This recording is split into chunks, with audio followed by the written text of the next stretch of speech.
Hello friends, स्वागत है आप सभी का आपके अपने YouTube channel study session with Ajay में। तो फ्रेंड्स, आज हम RBC class 10 Hindi text book के चैप्टर नंबर 7 सूर्यकांत त्रिपाठी उपनाम निराला को स्टार्ट करेंगे।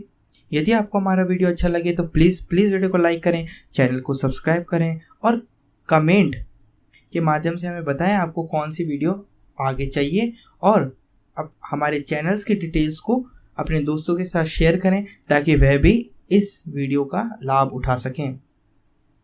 जन्म हुआ इनका 1896 ईस्वी और मृत्यु हुई 1961 में। परिचय से स्टार्ट करते हैं। छायावाद के प्रमुख कवियों में निराला उपनाम से प्रसिद्ध सूर्यकांत त्रिपाठी का जन्म वसंत पंचमी को बंगाल के मेदिनीपुर जिले में हुआ था।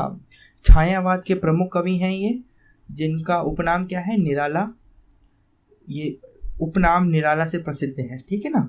उनकी औपचारिक शिक्षा हाई स्कूल तक हुई। तदुपरांत उसके बाद हिंदी, संस्कृत तथा बांग्ला का अध्ययन स्वयं किया।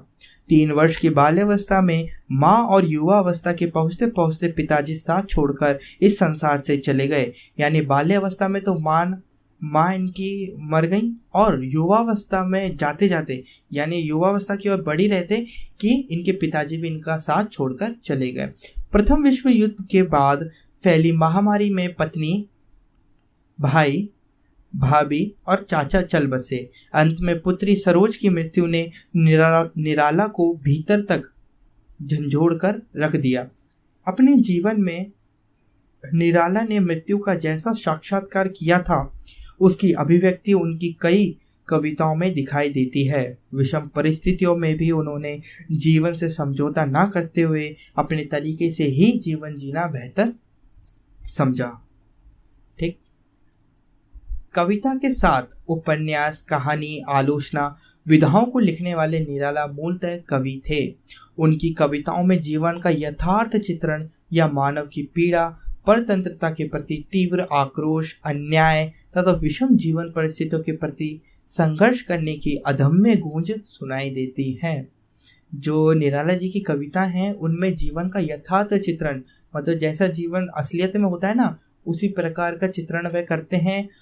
और मानव की पीड़ा का यथा चित्रण उनकी कविताओं में देखने को मिलता है, ठीक है ना। उनके द्वारा रचित कृतियाँ यानी रचनाएं उनकी देखते हैं, अनामिका है, परिमल है, गीतिका, तुलसीदास, कुरकुरमुत्ता, रानी और कहानी, नए पत्ते, राम की शक्ति पूजा, अर्चना और आराधना, ये सारी इनकी कृतियाँ हैं।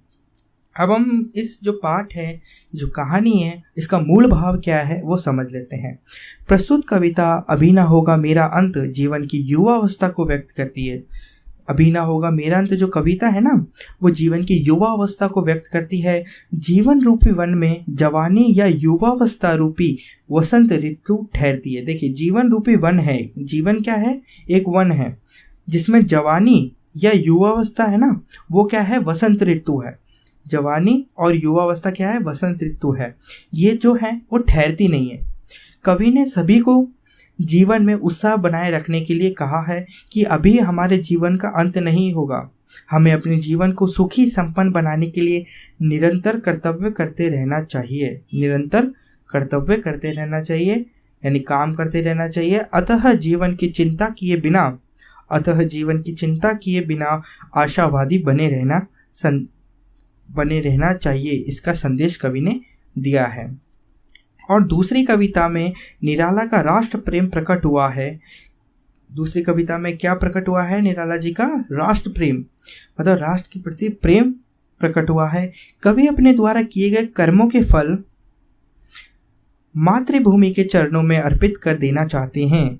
अपने जीवन मार्ग में आने वाली सभी बाधाओं को पार करके माँ भारती की सेवा में स्वयं को बलिदान कर देना चाहते हैं। कवि अपनी मातृभूमि को हर दुख, हर कष्ट से मुक्त कर देना चाहते हैं।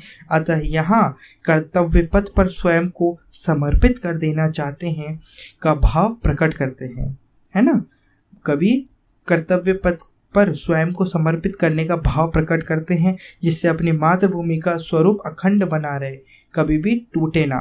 जो खंड यानी टूटना और अखंड यानी कभी टूटने ना वाला। ठीक। अब स्टार्ट करते हैं अपनी पद्यांश 1 से अभी ना होगा मेरा अंत से। अभी न होगा मेरा अंत, अभी अभी ही तो आया है मेरे जीवन में मृदुल बसंत, अभी न होगा मेरा अंत।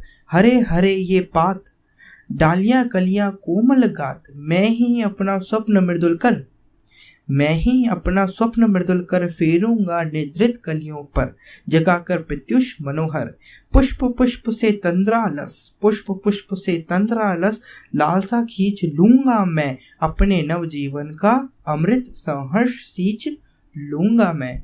ठीक है, देखते हैं यहाँ कवि ने यहाँ आशावादी रहते हुए अपने कर्तव्य को महत्व दिया है तथा प्रकृति के सुंदर स्वरूप को बनाए रखने में अपनी भूमिका व्यक्त की है। ठीक है ना। अब इसका मतलब समझते हैं कविता का। कवि निराला कहते हैं कि मेरे जीवन का अंत अभी नहीं होगा। कवि निराला कहते हैं कि मेरे जीवन का अंत अभी नहीं होगा, मेरे जीवन में युवा अवस्था रूपी वसंत अभी तो आया ही है। मैंने अभी क्या बताया था आपको, जीवन क्या है, एक वन है और उसके अंदर जो वन के अंदर क्या होती है, ऋतुएं होती हैं। तो ऋतुओं के यहाँ से क्या बताया गया है, युवावस्था। और युवावस्था कौन सी ऋतु है, वसंत ऋतु है। ठीक है ना। जीवन में यह सुखद समय अभी आरंभ ही हुआ है। ये विभिन्न प्रकार की हरी भरी पत्तियां अभी खिली ही हैं, डालियों पर कोमल कोमल कलियां दिखाई देने लगी हैं, अर्थात मुझे सुख का अनुभव अब होने लगा है। अभी तो मैं इन सुंदर कलियों पर अपना मधुरता के स्वप्न से भरा कोमल हाथ फेरूंगा। जो कलियां निंद्रा के वश अपना कर्तव्य भूल गई हैं, जो कलियां निंद्रा के वश, निंद्रा यानी सोने के वश अपना कर्तव्य भूल गई हैं, उनमें मैं एक नई मन को हरने वाली आशा उत्पन्न करूंगा।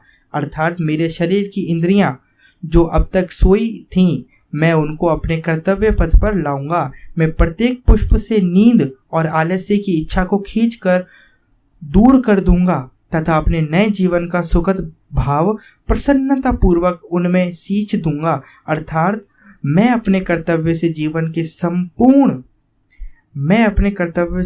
के संपूर्ण स्वरूप को सुख व संपन्नता से भर दूंगा, ताकि कोई निराशापूर्ण विचार मन में आ ही नहीं सके। अब पद्यांश 2 पर चलते हैं। द्वार दिखा दूंगा फिर उनको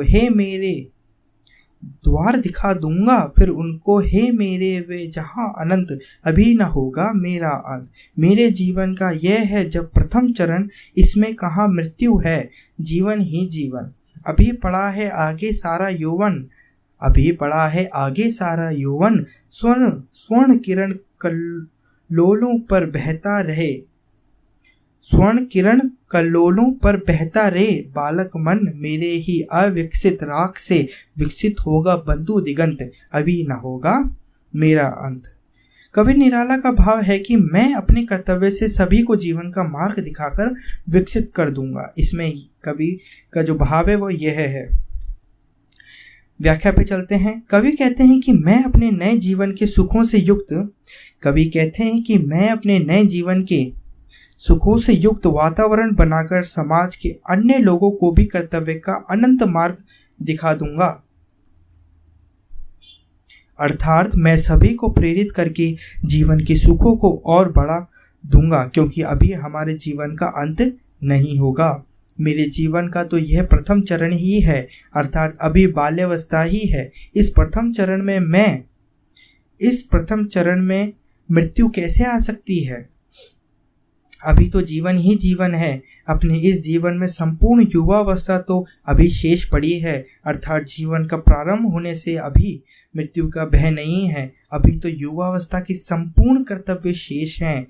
युवावस्था के संपूर्ण मतलब बहुत सारे कर्तव्य शेष हैं। अभी तो मेरा जीवन सुख रूपी स्वर्ण किरणों पर आधारित है। अभी तो बाल मन की अज्ञानता का भाव भी समाप्त नहीं हुआ है। ठीक है। जीवन का स्वरूप अविकसित और अधूरा है। हे भाई, अभी तो जीवन की सभी दिशाओं में यह राग अर्थात सुख का भाव विकसित होगा। अभी तो अभी तो अपने जीवन के कर्तव्यों का क्रम प्रारंभ हुआ है, अर्थात जीवन का बाल्यकाल पूर्ण होकर युवावस्था में अपने कर्तव्य निभाने होते हैं, तब जीवन का स्वरूप पूर्ण होता है। अतः अभी जीवन का अंत नहीं होगा। अब चलते हैं अपन पद्यांश यानी अपनी दूसरी पोयम मातृ वंदना। दूसरी कविता क्या है? मातृ वंदना। नर जीवन के स्वार्थ सकल, नर जीवन के स्वार्थ सकल, बलि हो तेरे चरणों पर माँ, बलि हो तेरे चरणों पर माँ। मेरे श्रम सींचित सब फल, मेरे श्रम सींचित सब फल, जीवित के रथ पर चढ़कर सदा मृत्यु पथ पर बढ़कर, महाकाल के खरतर शहर सह, महाकाल के खरतर शहर सह, संकु मुझे तू कर दृढ़तर। मूर्ति अश्रु जल धौत मिल, मूर्ति अश्रु जल धौत मिल, दृग जल से पाबल बलि कर दूं, जननी जन्म, जननी जन्म श्रम संचित फल। यानी कि कवि निराला ने कहा है कि हे माँ, मैं अपने जीवन का संपूर्ण संचित फल आपको समर्पित करता हूँ। आप मुझे मृत्यु पथ पर बढ़ते रहने की दृढ़ता प्रदान करें। व्याख्या पर चलते हैं। कवि निराला का भाव है कि हे मातृभूमि, मेरे मन में इस मानव जीवन के कारण, मेरे मन में इस मानव जीवन के कारण जितने भी स्वार्थ आ गए हैं, वह सभी स्वार्थ आपके चरणों में समर्पित हों। हे माँ, मैंने अपने परिश्रम से आज तक जितने भी फल एकत्र किए हैं, हे माँ, मैंने अपने परिश्रम से आज तक जितने भी फल एकत्र किए हैं, वे सभी कर्म फल भी आपको ही समर्पित हों। हे मातृभूमि, हे मातृभूमि, मैं अपने जीवन रूपी रथ पर सवार होकर सदैव मृत्यु के मार्ग पर अर्थात अपने कर्तव्य के पथ पर बढ़ता रहूं और महाकाल रूपी मृत्यु के कठोर बाण सहन कर, और महाकाल रूपी मृत्यु के कठोर बाण सहन कर सकूं, ऐसी दृढ़ता प्रदान कर दे, अर्थात मृत्यु से लड़ने की शक्ति मुझे दे दे। मेरे हृदय में तेरा स्वरूप सदैव जागृत रहे, मेरे हृदय में तेरा स्वरूप सदैव जागृत रहे। मैं अपने आंसुओं के जल से, मैं अपने आंसुओं के जल से आपकी मूर्ति को उज्जवल बनाता रहूं। हे माँ, मैं अपने आंसुओं से वह शक्ति प्राप्त करता हूँ। हे माँ, मैं अपने आंसुओं से वह शक्ति प्राप्त करता रहूं जिसके प्रभाव से अपने जीवन में एकत्र किए गए सभी कर्तव्यों का फल आपको समर्पित कर सकूं, अर्थात कवि मातृभूमि के प्रति पूर्ण समर्पण का भाव प्रकट करता है। अब पद्यांश 4 पर चलते हैं। बाधाएं आए तन पर, बाधाएं आए तन पर, देखूं मुझे नैन मन भर, देखूं मुझे नैन मन भर, मुझे देख तू सजल दृगों से, मुझे देख तू सजल दृगों से, ऐ पलक उर के शतदल पर।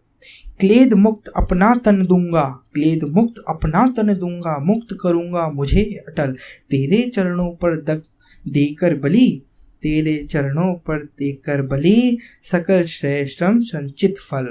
यानी कि निराला ने कहा, निराला ने यहाँ जीवन मार्ग की बाधाओं का सामना करते हुए भी अपना कर्तव्य पूर्ण करने की प्रेरणा दी है।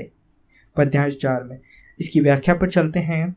कवि निराला का भाव है कि कवि निराला का भाव है कि हे माँ, मेरे जीवन में भले ही कितनी भी बाधाएं आए, मेरे जीवन में भले ही कितनी ही बाधाएं आए, मैं उन बाधाओं का सामना करते हुए भी आपको नेत्र भरकर देख सकूं, अर्थात मैं आपको जीवन की प्रत्येक कठिन परिस्थिति में भी देखते रहना चाहता हूं। मैं चाहता हूं कि आप भी मुझे अपने नेत्रों से कर्तव्य करते हुए निरंतर देखती रहें और अपने हृदय कमल पर मुझे बिठाएं। मैं अपना शरीर आपको समर्पित करूंगा तथा आपको अटलता व स्थायित्व प्रदान कर निराशाओं व दुखों से मुक्त करूंगा। मैं आपके चरणों पर अपने सभी संचित किए हुए फल को तथा जो प्रशंसा मुझे प्राप्त हुई है उसे भी आपके चरणों में समर्पित करना चाहता हूँ। अर्थात कवि निराला जी अपने जीवन का संपूर्ण स्वरूप तथा कर्तव्य फल देकर मातृभूमि को कष्ट से मुक्त करना चाहते हैं और स्वयं का बलिदान देना चाहते हैं। फ्रेंड्स, हमारी पोएम ख़त्म हो चुकी है। यदि आपको हमारा वीडियो अच्छा लगा हो तो प्लीज़ वीडियो को लाइक करें, चैनल को सब्सक्राइब करें और सब्सक्राइब करके बेल आइकन को जरूर दबाएं। धन्यवाद।